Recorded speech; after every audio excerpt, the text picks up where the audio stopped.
said, hey guys, do you want a beer?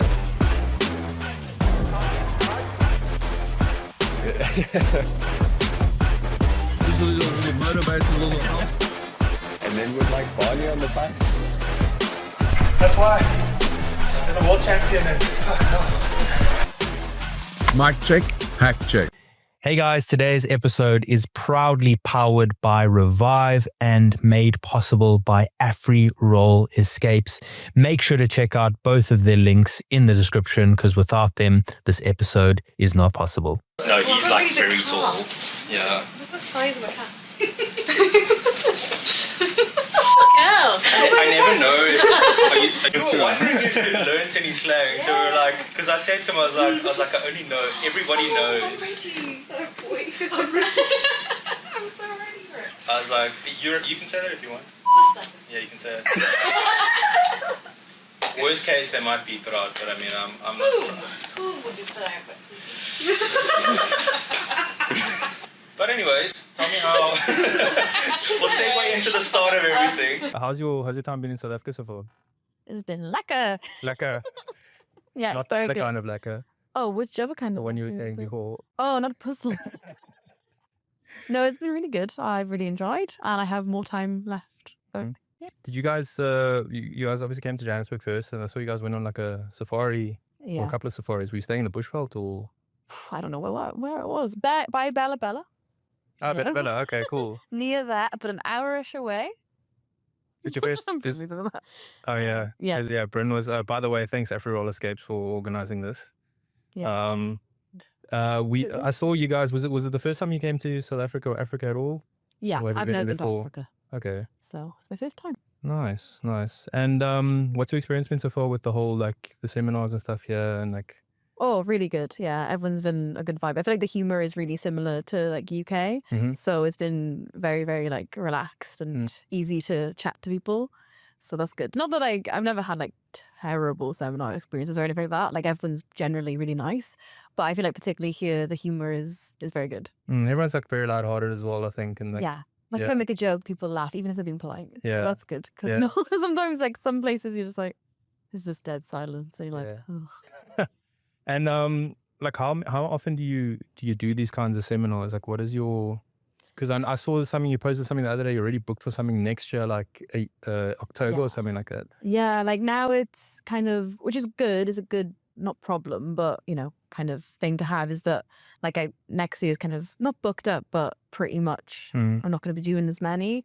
I love doing seminars, but like they are quite, it's not the seminars that are tiring, it's the traveling that's Yeah. tiring and but How do you balance, like how do you like what does your training look like then throughout the year? Because obviously you're still doing competitions and stuff like that, but I think when I was chatted to Luke and to Peyton and everybody as well, is like obviously in terms of like income as well, seminars are important, so you can't neglect them. yeah. So you obviously got to do quite a few throughout the year, but how do you balance that with like your training and stuff? Do you just block it out before a competition or how does that? Yeah, usually like before it was I had to do them just whenever I could get them because it was kind of like not as consistent. So I didn't know like when I first started doing seminars, it was like if I don't get a seminar this month, I'm kind of Trouble. I'm fucked. But now then it moved into I would do like a bunch after a big tournament because generally I'm not training as much after something major. Like after GI Worlds, for example, I'll do like a big chunk of seminars and travel, have a little bit of rest, and then get back into training for the next thing. Whereas like next year now, I think for the first time like ever, I'm going to be not really doing as many seminars and only doing the ones I'm like, that seems like a really fun trip and stuff. Just because I'm in a better place now with like sponsorships and like, shows and stuff like that. So I'll just kind of do them where and when I need to or when I kind of want to. Or if And it's I like tried a always location. Yeah, somewhere cool or like just somewhere I've been before as well helps as well. Like if I know the people there, it's cool as well. It's like visiting friends pretty much and doing a bit of jits. Or just like I'll do like a chunk of them, but not as many as I used to. Probably just like a couple after a big event and kind of have those be like busier but like less seminars and then leave it at that for a while. Is it hard to like, because obviously, I mean, there's people that like ideal situation, you could just train year round, I'm assuming, and then you can like just keep working on whatever you want to work. Yeah. But like if you've got seminars and stuff in between, is it kind of hard to try to sort of progress in between? I mean, it depends. Like I've definitely put myself in positions where I'm not able to train as much as I'd like to, and that can be frustrating, but it's self-inflicted. So like I'm in control of my own schedule. I'm really lucky to get to do set. Like it's the best job ever in my opinion. 'Cause I just you get invited somewhere by people who like what you do, and then you get to show moves that you did in a competition. The people are like, oh, I like that move, and you're like, oh, you know it, and then Yeah. I don't know. I think that's the coolest thing ever. So I don't want to be like, I don't know, complaining at all. Yeah. There are parts that are like hard, but like, you know, they're not actually difficult. It's just, it can be tiring more than anything. What was the question? What you asked me? No worries. No, just basically like how do you sort of, if there's like a progression path or like your own personal training, like how do you not neglect that if you... I think because I'm in control of my schedule, I can just plan around it. Like this is my last big trip of the year. Not obviously, but like, yeah, this will be my last big trip. And then I've got a while to focus on improving jiu-jitsu and stuff. And I'm always training anyway. And when you're here, you can still train. It's just about like, I don't know, time management, which I'm not the best at, but I'm improving at with time. Yeah. And just being mindful. Obviously, like the priority would then be focused more on technique than like, I've learned the hard way. You can't just try and like train super hard while you're traveling. It doesn't really work. It's more like preventing injury, staying healthy, and, you know, I don't know, staying engaged with jiu-jitsu, still studying and stuff and watching it and staying focused, but just in a different way as well. Yeah. Just like pounding back beers and Yeah, I mean, you not gotta training hard. find the balance though. Is like, but I mean, like I still remember Peyton was saying something about when she was here, well, like when you guys had to train for BJJ World or something like that. It's like you guys are very good at like saying, okay, cool, we're gonna have fun, but just like this is the switch. It's like we're cutting it off here, and then we're gonna be serious. Yeah, I've luckily never had a problem with, I don't know, not like those things. Which I think because I get such bad hangovers that I can't get away with getting pissed on the weekend and then competing the following, or like going training. Like I will be wrecked for ages. But like right now I haven't got anything booked, so we're gonna go on a wine tram, and So nice. Okay. I'm Yeah. to be kicked off the wine tram. Nice. Because there's nothing coming up. But like if there's a tournament in the books, then it's very easy for me to not want to do anything like that. Like I don't. It's usually like I have an event, something, let's say CJI, and then I'll go out the following night, and then I'm like, yeah, I'm good for the next 6 months. Yeah. It's not. I always felt like when I was younger, I could literally, I mean, okay, I went to Stellenbosch University, which is, you guys will probably pass by, but it's like, it's really known for for like, if you get black belts in jiu-jitsu, you got like black belts in drinking from that place. Like seriously, it's like there we would just get absolutely like hammered. Sometimes you wouldn't even go sleep and you go play sport the next morning. And then I feel like, no, but you'd be cool. And then you just be like, okay, I'm just going to make it through this. And then I'll go to sleep afterwards. Now I feel like my hangovers are lasting 2-3 days. Like when I hit 30, I was like, I can't. So party afterwards, but then you're out for like a day or two and Yeah, no, start again. I've always had terrible hangovers. Oh, really? Yeah, like I can't get away with it. It's good. It's a good thing. Maybe it's what you're drinking. Maybe you gotta switch what you're drinking. No, or maybe just don't drink. Yeah, maybe that's a better solution. You mentioned CJI, which I obviously want to ask you about. Like, when did you know that? Like, when did Craig approach you? He didn't. Oh, I approached him. okay, really? Yeah. Okay, so you approached him. No. I mean, that's the story. I mean, I want to hear because. Well, I was gonna say when he approached you, but like he didn't. I was gonna say like, what was your reaction to everything? But I guess, I mean, like when you saw CJI and you thought like you really want to do this, like what was your first reaction when he said? I mean, it was crazy. It was like the prize money for people to enter is going to be the overall prize money for ADCC, and he was going to change all these things. And like when I first heard it, I was like, how do the economics of this thing work? Yeah. But he made it work. I mean, it was such a sick event. What were your first thoughts like when you saw? Obviously, you were excited because you approached him. Yeah, I feel like the athletes in general, I can't speak for every athlete, but I would say that there's been like a little bit of frustration amongst like a few of the athletes at least, and I'm sure a lot of people would agree with that, for a while. Particularly in my situation, it's like with the women's divisions. One division was added, but it was just not great, and the weight made no sense. It's like I don't think they asked any women about like what would be a good weight to add, because 65 kilos is still relatively small. It's still very small. It's not even middleweight. So all the girls in the heavy brackets, which is not including myself. So I'm not even like complaining about it for myself, but just in general, it was like no one was asked about this. There were a few other things as well. I think people were frustrated with, like the payment not going up for athletes, like the prize money's not getting higher, and yet they have this budget for. I don't want laser beams, please. You're more funny when you go. Yeah. No, I want to be paid like an athlete Properly. Yeah. And like prestige is great. But I don't mean this in an arrogant way, but like I have plenty of prestige. Like I don't want more. I do want more, but I mean I don't mean that's Adding more won't change anything. It doesn't for change you. it if I win worlds. It doesn't change anything. Yeah. Like that's a very personal thing that I'm happy. Like I want to achieve those things, but like it doesn't change anything for me financially. It doesn't change my situation. And there's that like big depression you get after you win an event and you realize nothing has actually changed. Yeah. Obviously, then you go, okay, that was a personal like challenge that I overcame, and that's amazing, and I am proud of those achievements. But it's like you think that there's going to be this huge change and nothing happens, and you're like, oh God, all this I worked for, what was it? And obviously, you don't not like just pursuing money, but at some point, you want to be able to train full time and not have to do 1,000 seminars. Yeah. You want to just be paid to train. And the sport's not quite there yet. I mean, for some athletes it is, but not for everyone, and it can't be for everyone, and that's how it works, Dream.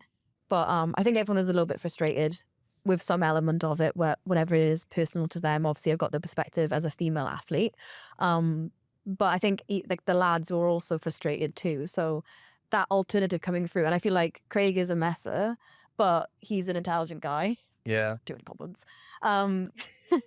But like he is, and I just thought like this is I know it's serious, and I knew the girls are going to be left behind as per usual as well, because it just doesn't pop into the lad's head.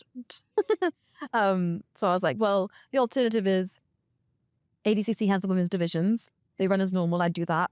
Nobody gives a shit because CJI is going on now, and not that no one gives a shit about ADCC. Don't get me wrong, but the girls get left behind in that scenario, and there's no reason for them to add a women's division the following year. Yeah. Like now they have a reason to add it because me and Mackenzie had a good match, had a lot of numbers. Now we have the YouTube numbers that can actually go, oh, you're saying no one watches women, and yet here are the numbers. So that's obviously bullshit, because they would say that to you like, oh, we can't pay you as much because not as many people watch you. And it's like, oh, can I see the stats then? Yeah. Oh, we don't have the stats. Oh, well. Actually, they're up my asshole.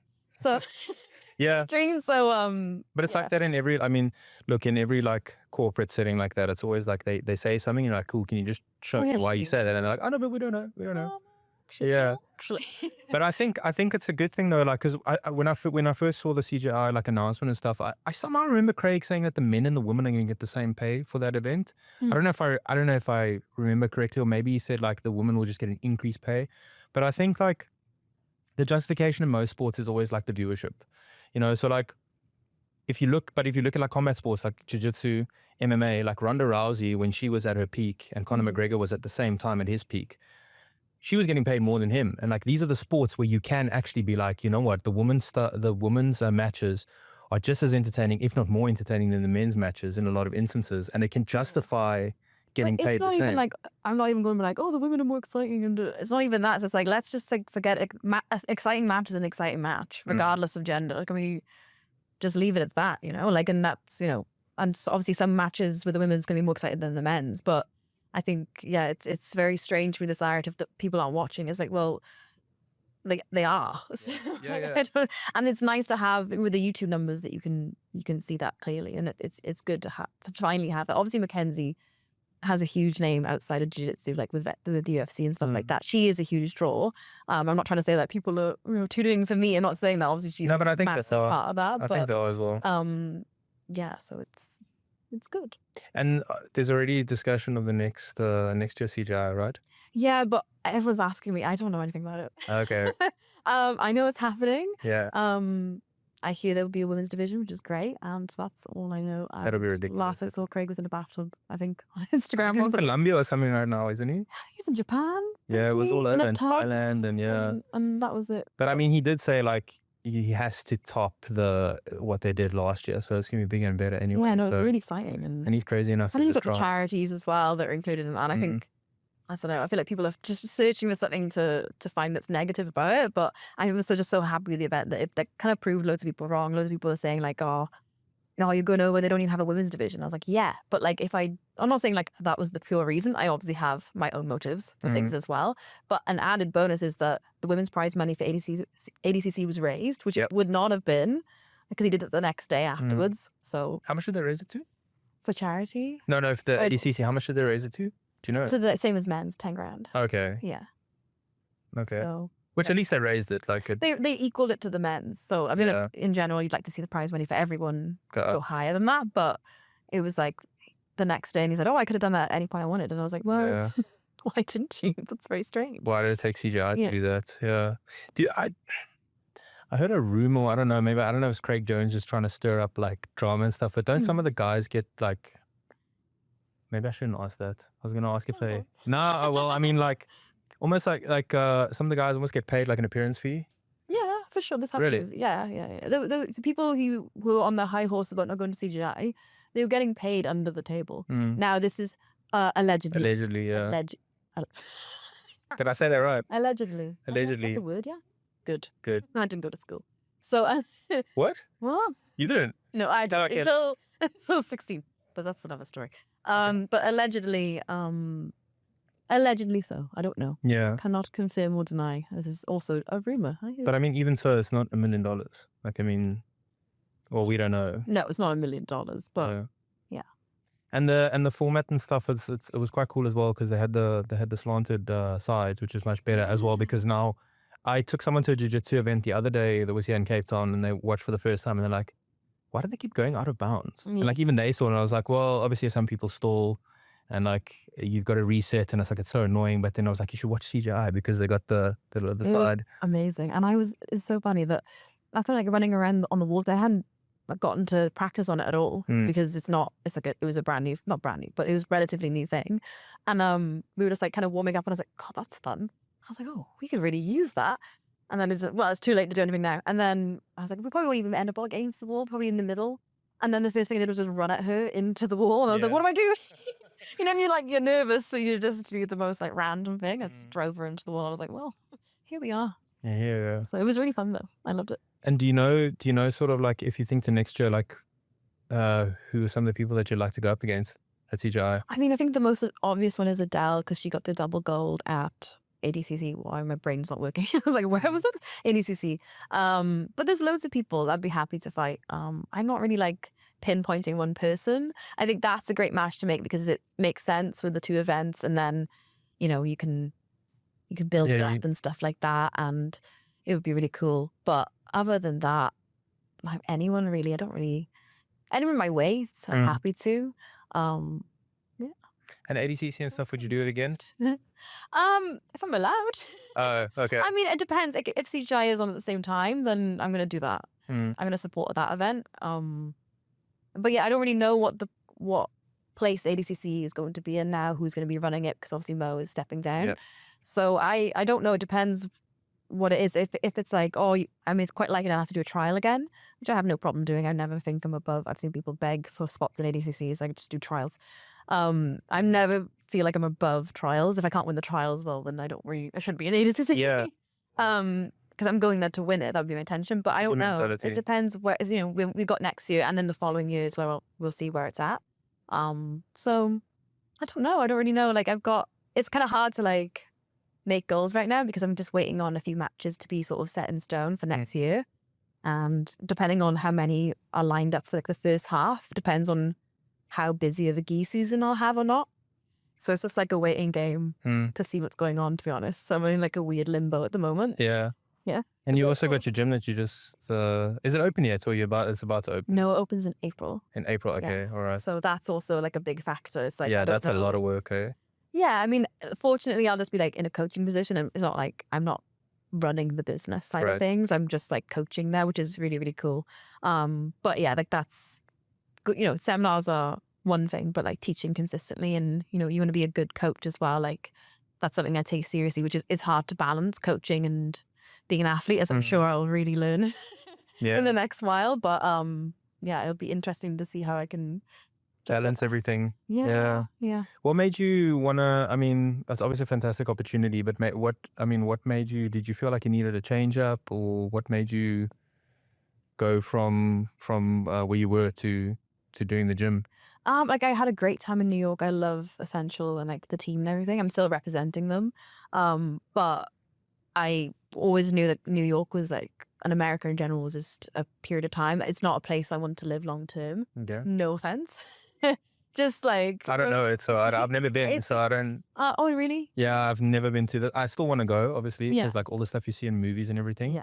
But I've heard a lot of mixed, like a lot. Some people love it, and Yeah. other people, I guess, when you're living there, it's different to when you It's visit. like a love-hate. And I have like lots of great friends there. It's not the people, it's just there's some sort of disconnect sometimes. I felt very like I was in a movie. Mm. And everyone, I don't know. I I felt never like felt like you probably didn't settled really- in, and it's like I a couldn't place you're settle gonna be. in. Yeah. I couldn't settle in. I guess when you're living somewhere that you don't see a future living forever, it's hard to kind of get settled in because you can't relax and really test what it's like to be there, because I'm always in my head thinking one day I'll move this place. And London was that place for me that I spent a lot of time there while I was waiting for my visa to come through for the US. And then I was like, I actually really love it here. Like I love the vibe and everything and the people, and the training is great. And then, you don't want to give up the opportunity to go out to New York and train with like JT Torres. So I never. and I was so grateful for that time. I learned so much, and it's had like such a huge impact on me, like for the better, for sure. But like I was like, I love coaching, like I love competing, but I think that I will be much happier as a coach than as an athlete. I have lots of goals I still want to achieve, but I think that for me, like I'm not going to be, I don't know, like a 10-time world champion. Like that's not going to be me, because I started way too late. Like now people start at like 5 years old now, which is amazing, and the level is just getting better and better. And for me, my goals would be to be like this is so cringe, but like to pave the way for other athletes coming through, as opposed to be the very best we ever have. Like it'd be really cool to see another British athlete come through and win it multiple times, world champion kind of thing. That's not going to be for me, because not that I'm not old, but yeah, I also don't think I want to be competing until I'm 40. Yeah, I mean, you've got a short window. Yeah. And God forbid you start chasing the dragon, and it's like you go past when you should go, and then it's just kind of like and tarnishes I you. came from a judo background, and like they retire like 25. Or they transition to MMA or something like that, or they go to something else. Bendis Brothers style. Yeah. Yeah, like how was they retired like 26? Yeah. I'm like, guys, I'm tired. I'm 29. I'm tired. Yeah.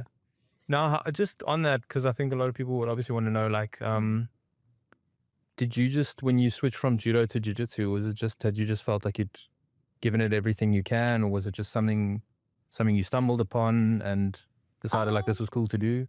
No, it wasn't like I switched from one to the other. I actually just quit judo like full, and then I happened across jiu-jitsu, which was MMA, not jiu-jitsu at all. And then my MMA coach was like, you need to do ground stuff, and I was like, this is stupid. And we used to in the judo, we were like used to train at the Welsh Institute of Sport. It's like the sporting centre in Wales, and we'd walk past, and on like a Wednesday night, I think they had jiu-jitsu classes, and we'd walk past, like we'd have like that night we'd have like only one session like in the day, and then we'd have the evening to rest. And we'd walk past and be like, It's like, have you watched the South Park episode about wrestling? no. Oh, you gotta watch it. Oh no, it's like missing context now, but I'll show it to you afterwards. I'll share like tips and stuff. Yeah. We'll maybe put it up on screen. Yeah. Why am I doing on the floor? Yeah. Get up. Yeah. Wireless with each other. Yeah. Sorry. That's cool. Can I say that? Yeah, you can say whatever you like. We're not going to censor anything, so go for it. I get cancelled next week. But no, I remember laughing. It's so funny now though. I'm like, oh my God, if I only had started then. That's depressing. Yeah. But no, so it was like literally just, I quit judo, and I was like, I don't know what to do. And like with judo, I quit for like a number of reasons. I was chronically shy as a teenager, so I was just an easy target to be bullied. Oh yeah. So there was that, and then there was also like issues with the weight cut.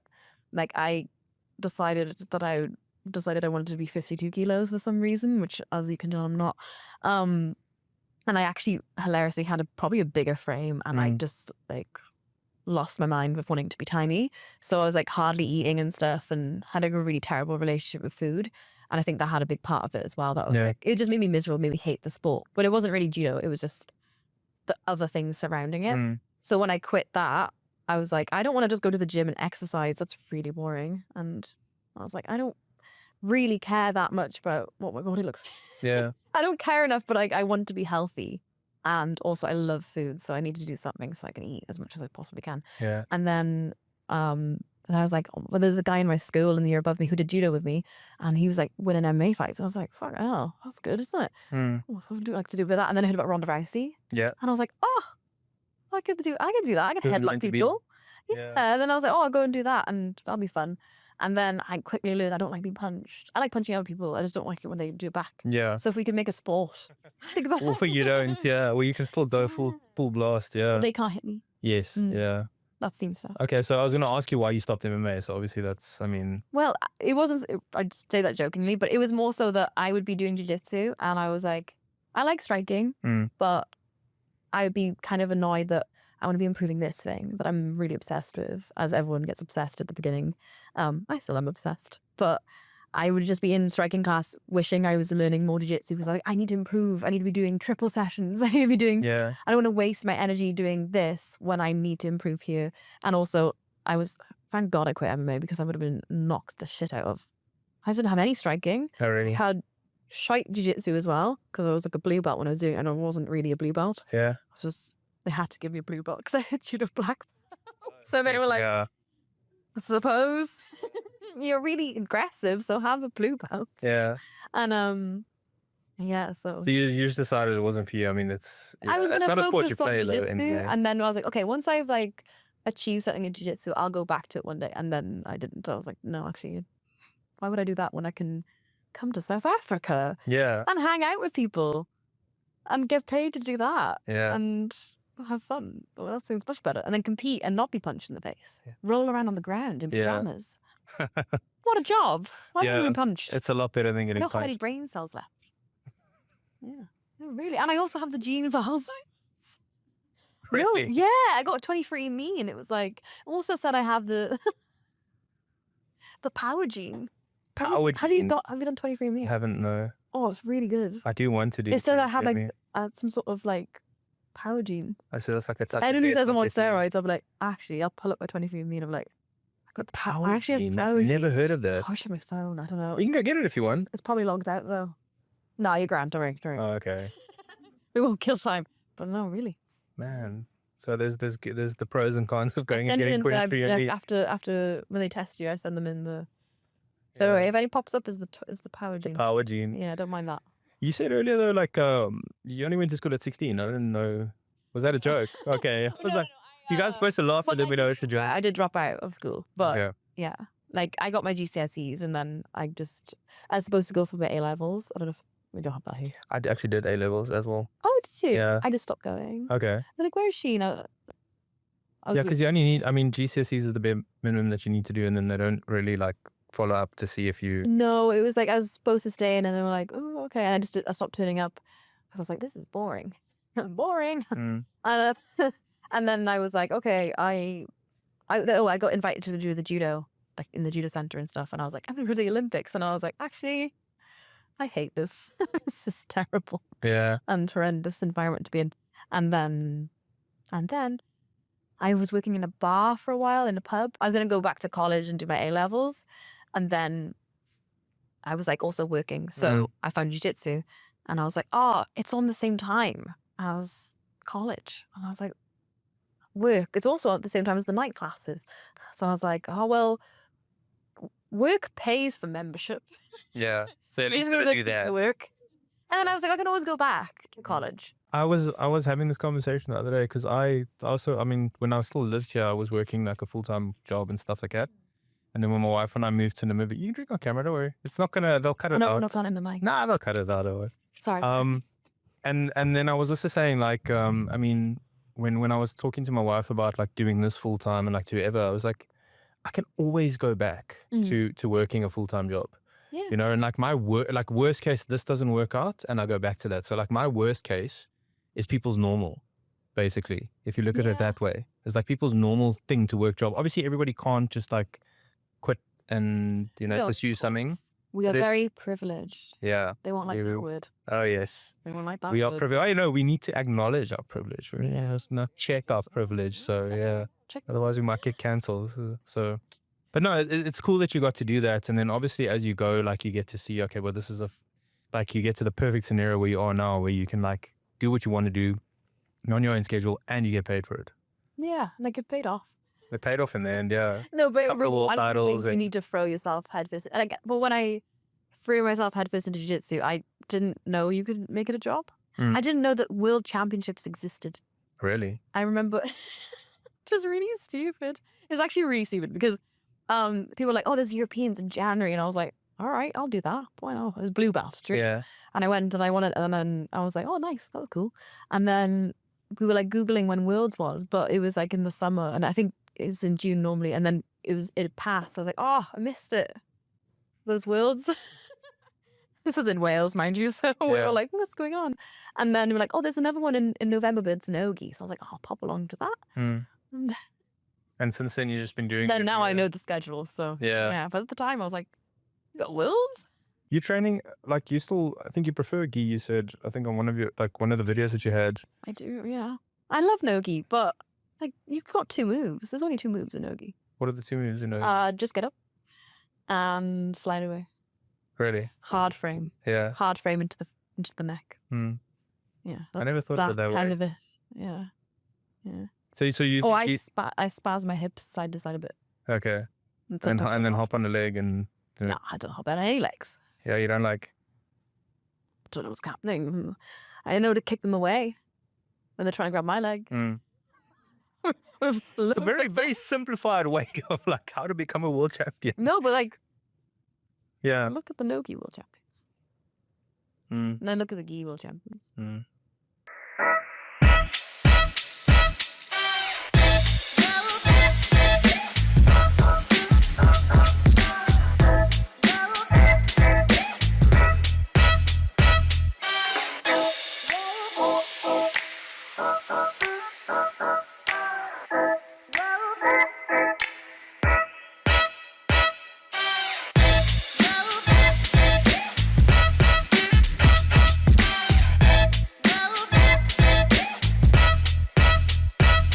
Fair enough.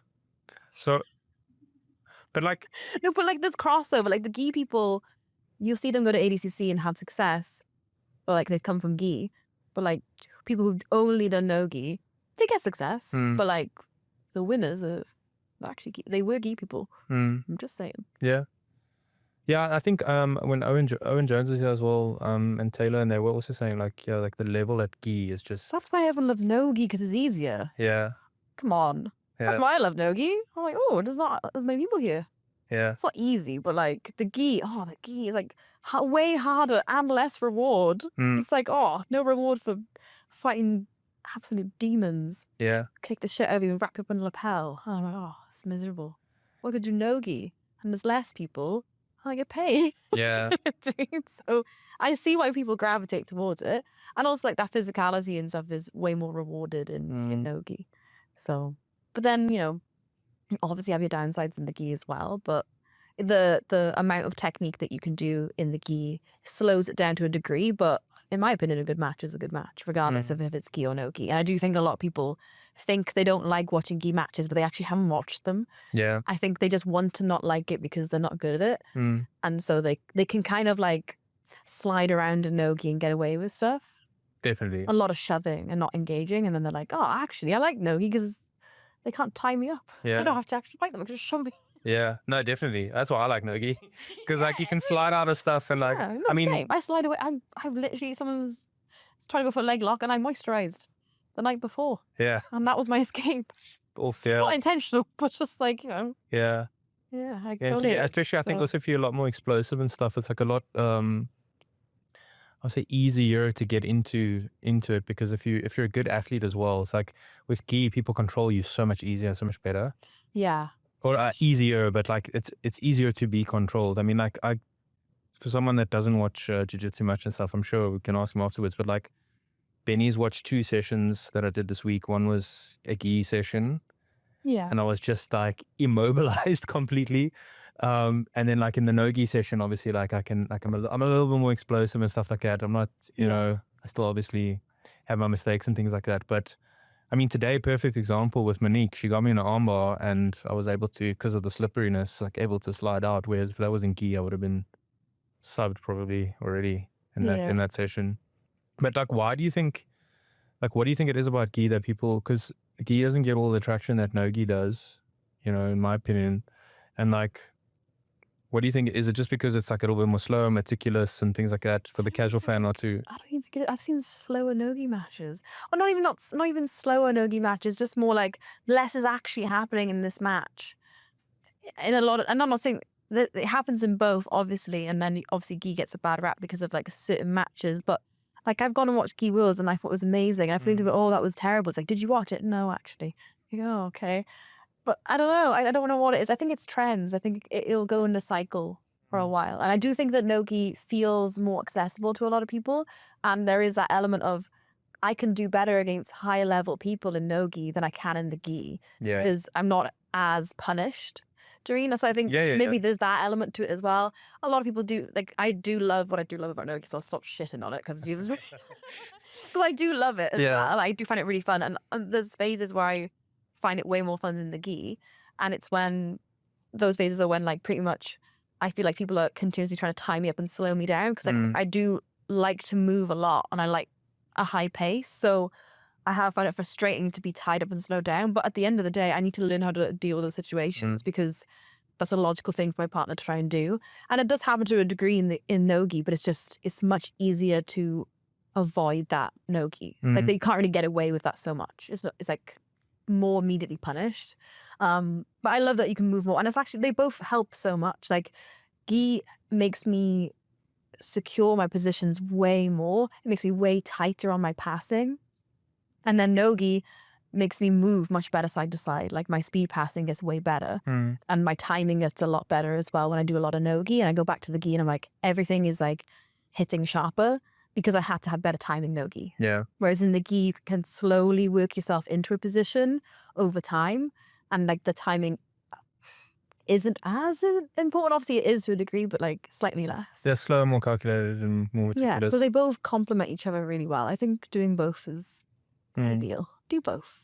Oh, in terms of like, yeah, because like a lot of people where I used to train would say like the gi would actually open up your mind to a lot of the no-gi stuff as well, you know, with grips and things like that anyway. And again, like you say, like securing a position is, you're slower. You can't just like rely on like a lucky jump or like, you know, it's like being athletic or something like that. You have to actually meticulously work your system and go through everything in the gi. Then you also need that explosiveness as well, which no-gi gives you, which sometimes in the gi, people aren't as sharp with that as well. So I think it's like a nice blend to have. They complement each other really well. And yeah. And like in terms of like training and stuff like that, obviously like if you win world champs, you're probably the best in the, I mean, I would assume the best in the gym. I would hope so. How do you, I always, you know, I asked Luke as well with Gordon Ryan, like how do you get better? Like what is your like outlook of getting better? Because obviously you can't just go rolling with people because if you just go straight roll and you're both not tired, you'll beat everybody. Like how do you? No, I don't beat everyone. What do you mean? I thought you meant like in the division, not. No, I'm talking about like in training and stuff like that, like with your. No, I don't beat everyone. No. No, of course not. I'm 60 kilo. I'm talking about like if you roll with ladies, and are you talking about rolling with men and women? We're just in the gym, like with. Oh, sorry. No, because like, I mean, I wish I beat everyone. No, but I mean, like, do you go make a point to go and be like, you know what? Okay, so like, I'll a new technique, so maybe I'll try like with the ladies first, and then I'll go to the men. Or you just try it indiscriminately. I mean, you work yourself up the belts, I suppose. Yeah. But like you have to think like obviously if you're asking like Luke, who's I don't know how heavy he is, fucking huge, isn't he? He was, so supposedly, well, like he said he'd lost like 10 kilograms when he was here because he got sick, like with the travel.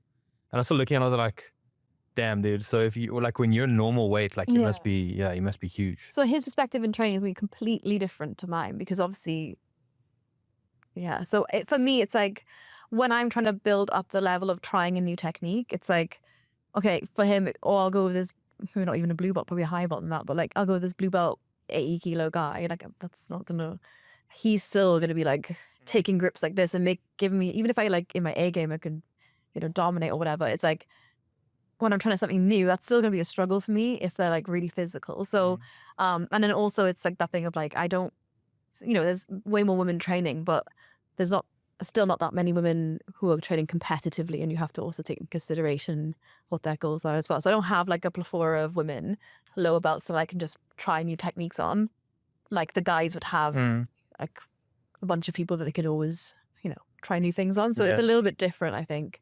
So that your style kind of morphs around the people in the gym as well. So that's one thing I would find really difficult is like certain things like I can't really Try. Yeah, I can't really try. Oh, I can, but it's so hard to actually progress and get good at those positions, which is why, like, for example, like one guard, like I was teaching earlier, Yeah. like reverse Delaheaver is not a guard that I would be like, hey, like this should be your main guard and recommend that to someone. Not that it's slapping this, not that it's anything, like I love it, but it wouldn't be opportunity to try it a lot. It's just like I was just forced there. So then I had to make my game or build my game around that position because like, well, I'm ending up here a lot. So I better make it good for me, or like I'm learning like a lot of half guard and stuff like that. Like those like end range positions that you're more or less forced into. Very few people pull immediately to them. It might be like their second layer that they'll go to, but it's not really like the first thing they go for usually. So I kind of like my game would kind of morph around those things. And like there would be some things I'd have to discard for a while, especially in the lower belts. That was like, that's not for me right now. Obviously that happens with everyone, like across genders and sizes and everything like that. But it would be like, I remember we were doing over under passing and I was like, bro, if I do that, I got flipped over like a tabletop. Yeah. And then I would say that to guys and they'd be like, that's not possible. I was like, well, it happened. Yeah, watch this. I don't know what to tell you. That happened to me. And I was like, I don't understand. Like, it's really that literally perplexed. Like, I don't understand how that happens. And I'm like, neither do I, but it did. So like there'll be certain things that I'm not saying that obviously those moves work, but, and like if I had like 5 girls that I could, who were my weight that I could practice that on, I'm sure I would have gotten good success with it. But especially when I was like in Wales starting out, like all my partners are your size. Yeah. But there's benefits to that. I mean, surely. No. Yeah, is the gap just too big where there's like strength just takes everything over? Well, like I think there's this like huge like misconception that when the girls train with the guys, they get really tough and strong. No. Everyone is tough at black belt in the elite divisions. Like everyone is tough already. Like sure, like to some degree, it'll weed out someone who maybe isn't sure, but also you lose so many people through that. Like, so you lose so many girls who walk through the door, whose intro to jiu-jitsu is getting bashed around a bunch of guys who, like, obviously, at the end of the day, maybe they don't know how to roll with girls, maybe because they don't have any girls there. Like, it's not intentional. It's just unfortunate, Doreen. And I think of all the girls that when I started, like I started because I'd been in male-dominated sports my whole life. I was used to the locker room talk surrounding me. I was used to being like, oh, I just want to roll with her. She's good. I was used to the eye rolls and the like eyes looking everywhere but at me. Just I was like, oh, this is just part of it. Like it did bother me, but like I'm just gonna stay around because I enjoy this thing.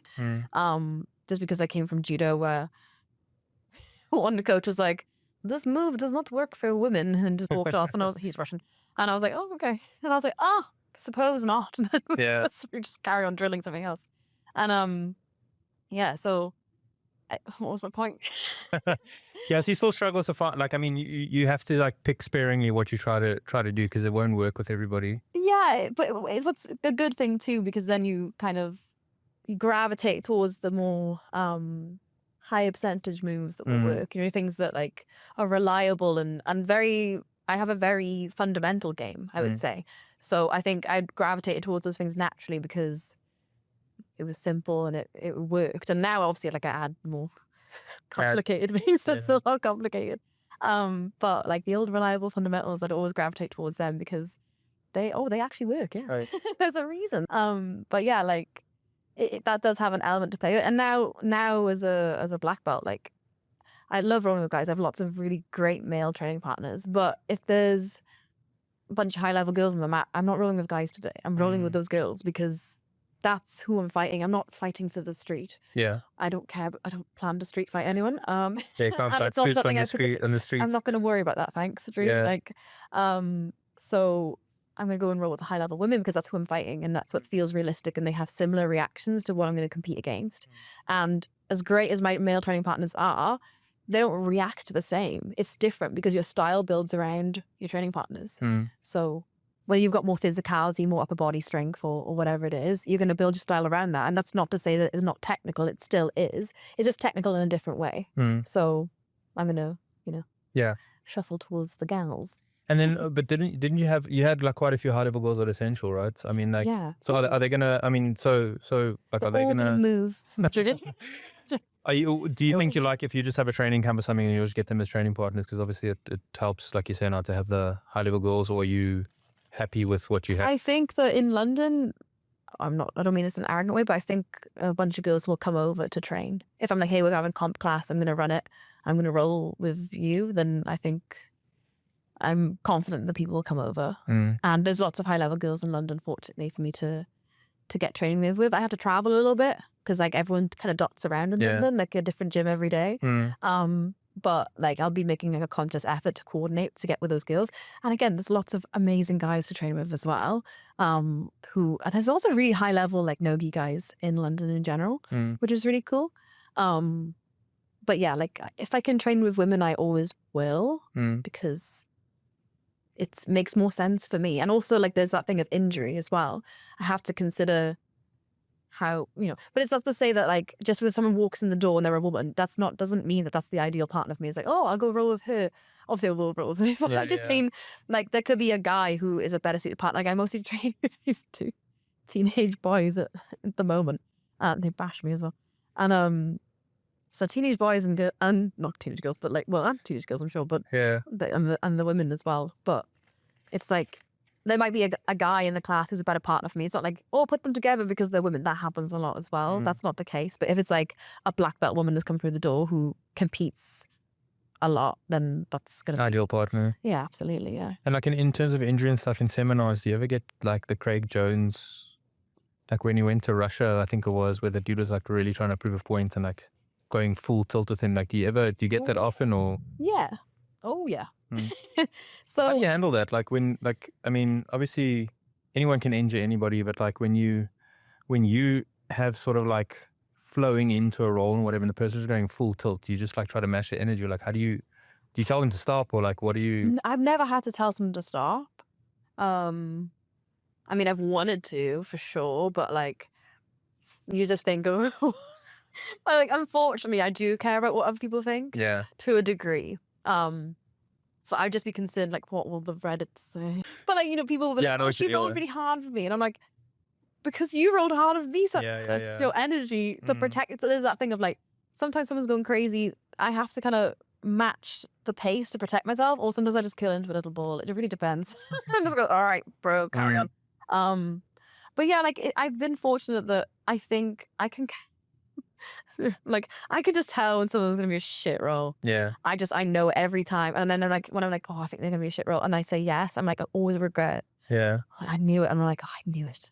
And then they're kicking me in the face. I'm like, oh, I knew it. Or they're like, oh, let's have a light one. It's always a guy who's like, yeah, let's go 20%, and then for a nice light one. And I'm like, you're all right. You just roll. It's grand story. Like, let's just roll. Yeah. Right?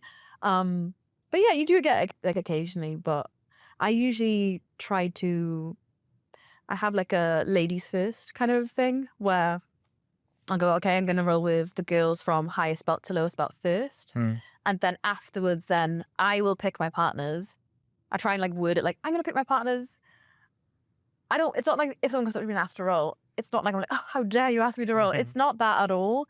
It's just more so if I have a tournament coming up, I need to do the tournament. And there's no other sport where we have to fight people. Yeah. At the end of a technical seminar, I'm like, I'm here to teach you moves. And I go to competition and I prove that they work there. Why do I have to have a fight with you, sir? It's usually a guy. No offense. But it's usually, weirdly, a lightweight or a middleweight purple belt man. Yeah. Every time. The really big guys are usually very aware of their weight, more so than like, I think the lightweight and middleweight men think we're the same size somehow. And I'm like, no. And then, so there's been that. And then there was also one time at a camp, I was rolling with like the really high level people. Like I was Espen and Max Lindblad and stuff like that, some of the European top guys. And we were rolling and they're moving with me. They're not beating me up. They're moving with me. And then like, they're letting me get position. But I think some of the guys on the side didn't realize that they were like, oh, what it- Ffion yeah. has his back because they have this delusion. Yeah. And I was like, no, he's letting me work. Letting you work. Yeah. Yeah, he's letting me, I did something that was technical, and he was like, cool, like, I'm not going to fight really hard against this. I'm going to let this happen and work from here so that we can both benefit from this round. And then they'll see that and go, oh, right, like, let's fucking go. Yeah. It's like, oh, if you're not going to do that to me, yeah. When I'm having wars with them, I'm like, Like, shit, like, let me do it, man. Like, yeah. but no, it's part of it. I love rolling at seminars, and I don't want to not roll at seminars. But there'll be little occasions here and there when I've been like, oh, maybe, I don't know. But it's something I enjoy doing, so I prefer to get that training in. And also, it's like one person shouldn't spoil it for like Yeah. For everything else. yeah, and all there's the other loads of good people you have moments. great rounds with, and you have loads of fun, and that's the majority of people. But also, I think the bigger guys probably get it worse to some degree. Like obviously, on my end of the stick, it's like the chance of injury is probably higher because I'm lighter and a woman, and so like if someone goes ballistic, the sort of repercussions are way worse because I can really get hurt. But like I'd say the bigger guys probably get people going ballistic at them way more often because there is that sort of like, she's a girl, we can't. Well, some guys don't give a shit, or like they think they're rolling well, but they're actually just laying like a fish. Yeah. Whereas I think for the big guys, sometimes people are just like, oh, full permission to just like flying jump at their knee, and which I'm sure is shit. So, Yeah. What have you thought so far of like the gyms and the stuff and the level and stuff that you've seen here? yeah, it's great. It's Is been it? really good. Yeah. I've loved it. It's been really, really, really good. Yeah, we're trying to South Africa's, and I'm glad that Bryn's started something like this and bringing people, and because like I think this is like, if you look at the world, South Africa's kind of like Africa's kind of like the last place that hasn't sort of made it on the international scene, or like been discovered, if you want to call it that. So it's good to always have people from. We've got a few few pops. Yeah, but I mean, like if you look, okay, look, don't get me wrong, like Few if people lucky are getting- lads and lasses. Penny Thomas in Hawaii now. Right? Yeah.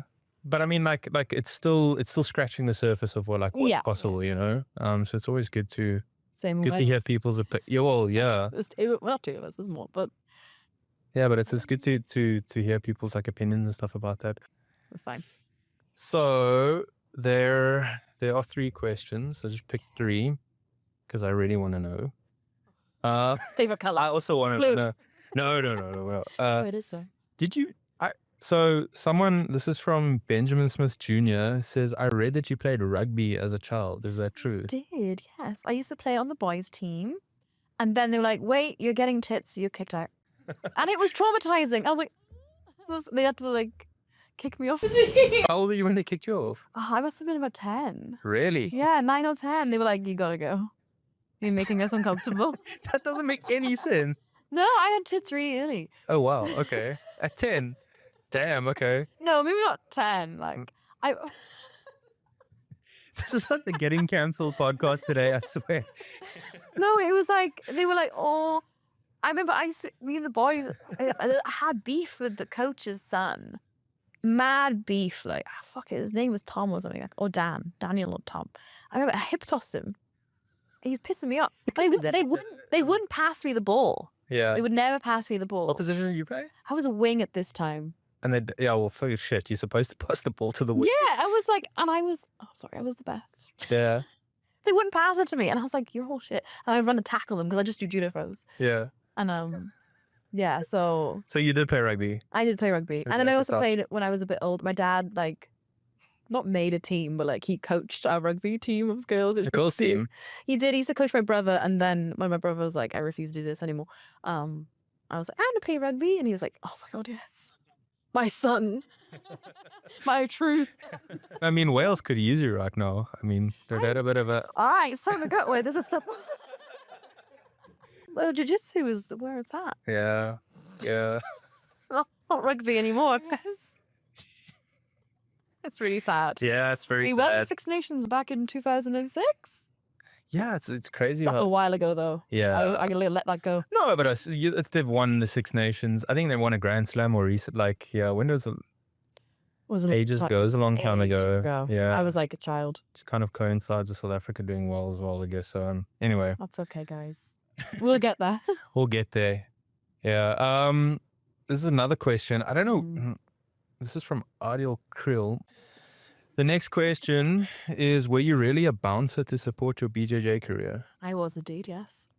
Yeah. Really? Yeah. Thank you, fans, for sending these things in. Yeah, it's Really? law. Yeah.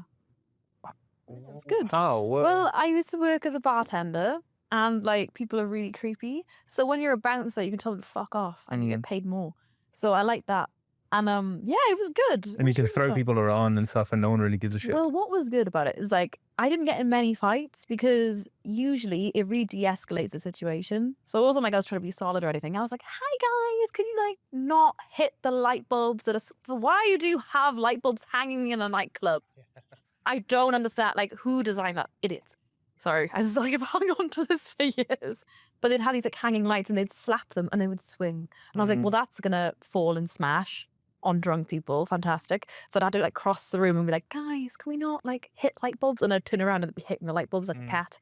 But yeah, it would really de-escalate things. Like if you have like a group of guys like fighting or doing something or like they need to be kicked out, I'd go over and go, I'm so sorry, my boss wants you to leave. And I'm really, I was trying to like, and they're like, oh, sorry, love, no problem. And they leave. And then like some big chap comes over and is like, guys, gotta get out of here. And then they start puffing their chests up. Like, during like, so you just get, not every time. And then sometimes, but there was one time there was a fight and I was like trying to like separate some people and there was other people working as well with me who were trying to separate. And then one of the guys went, lads, it's a bird. Stop. And I did that. And it was like, they were like, oh, sorry, love. And they all just left. And it was magical. Yeah. They were like, oh, we don't want to hit a girl. We don't want to fight a girl. Or like, if I was trying to restrain someone and bring them out, they'd like resist. And then they'd go, fuck, he's actually quite strong. And they don't want to be embarrassed. They'd be like, so like, oh, fine, I'll just leave. And they like push my hands off. I'll just leave. And then they leave because they don't want to have a fight with a girl. Yeah. One time I was bitten by a gypsy, but like that was... You gotta tell us that story, man. That was the one though. Oh, okay, all right. Yeah. So that would make sense. Yeah. Well, what are the clubs like? Do people fight a lot? And I mean, it's club is a club, but like I mean, like every night there'd be something, but like it would range. Because the only reference I have really is, I don't think it's wrong, is the Bali's. You know that show that was on MTV? Is it like that, or is that like a special place? Like No, I would say about right. Yeah. Really? Yeah, but they'd be in Cardiff, as where I worked as well. They weren't really, well, they were from the Valley, some of them, but like most of them were actually from like Cardiff, and that's where I worked. And yeah, the world is a lot more similar than people think. I can imagine. I can go back. Yeah, it's a straight. I mean, I knew quite a few people that bounce and stuff like that. It's a super stressful job. Just swearing There's in his face. easier ways to make money and safer ways to make money. Okay, the last question. Okay. This is from Sebastian Ferreira. Ferrero Rocher. Almost, yeah, Ferreira. Galera. So he's like, he says, this is a question, okay, for Rosa and Ffion. Would you ever consider competing in the winner takes all mats at Submission Kings? I don't know if you know what Submission Kings is. It's like a local event here. Happening this weekend. Yes. And Jess is on it. Yeah. Yeah. I know Jess. Yes. Let's say, I mean, I asked Luke Griffith as well, like about it, and he said, like, obviously he's not money hungry, but the money has to make sense. And I am. And okay, you put it. But like, let's say, like now, okay, obviously you haven't planned for it, but like, if you were still here this weekend and they were like, listen, could you come do it just like for fun and stuff? Like, would you consider something like that? Fun, no pay.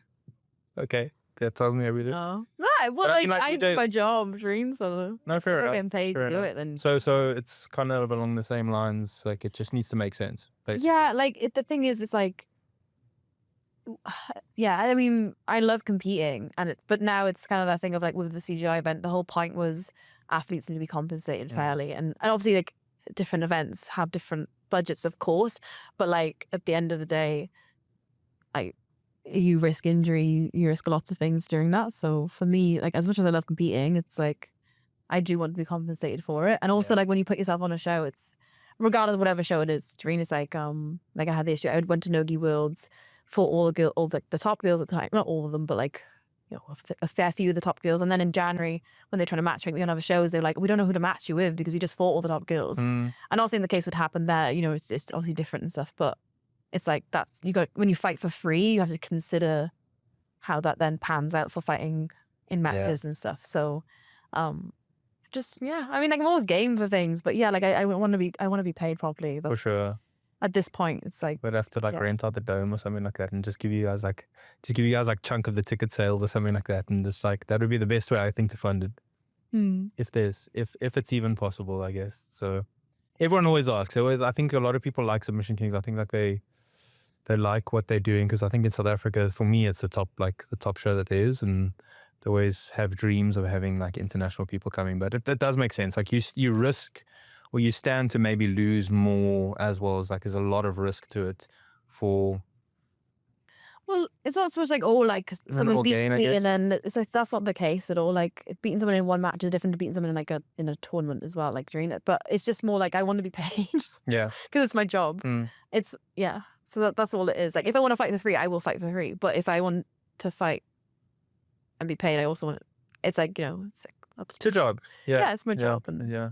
If you get it, something, don't do it for free. So it's not even like, oh, I need money. It's just like, well, I want to be. It's like if you go to work tomorrow, you want to be paid, right? It's the same. I would be paid when I work. fair so- enough. Well, yeah. thank you so much for coming through. Appreciate it. Enjoy the rest of the time in Cape Town. It was really good to meet you, and it was good to be at the seminar as well. And thanks again, Afro Roll Escapes, for making it happen. Yeah. So yeah, cool. I think it's a good place to call it. Power is the one in the UK, but there's a t-shirt for you as well. Thank you. That's so sweet. And then also for Rosa, the same. All right, I think we're gonna head off. Matt, appreciate it, brother. See you. Keep well till the next time we come in. Old Mountain Studios, if you guys are in Cape Town, check them out. Maybe we'll put something in the description. Of course we will. We always do. So yeah, check them out. Ask for Matt. So yeah, good to see you, bro. We'll see you again, man. Take care. Cheers. Yeah, double greet always, bro. Sweet, guys. So that wraps up our podcast session with Ffion. That was awesome. I really like that. I don't know if it's going to be released, or we're going to release this before the episode. I don't know. So if you guys, I don't know when we're releasing this and we're releasing that, but I think you guys will enjoy it if you haven't already seen it. It's already hilarious. Very, very funny. So see you guys probably at the airport next. So follow me. Bye. Bye-bye. Bye. You ever watch dub, bro? Only my South African audience will know. Yeah. Bye.